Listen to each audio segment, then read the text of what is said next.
On nous avait donné le tuyau un peu plus tôt dans la journée. Le Haut-Doubs est à sec. André en est la preuve. Chaque jour ou presque, il vient faire le plein dans la vallée. J'ai besoin d'à peu près 5000 litres par jour. Un petit peu pour moi, beaucoup pour mes bêtes. Quand vous n'avez plus d'eau?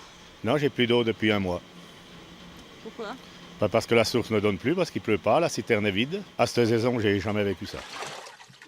Et même si André n'y comprend goutte, il faut reconnaître, la situation est tendue pour tout le monde à Morteau et dans les environs.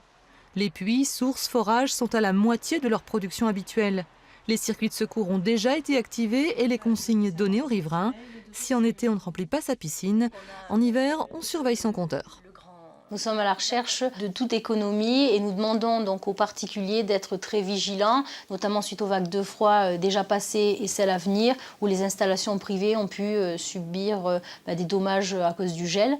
Donc il faut aussi éviter le gaspillage d'eau en modérant sa consommation d'eau potable.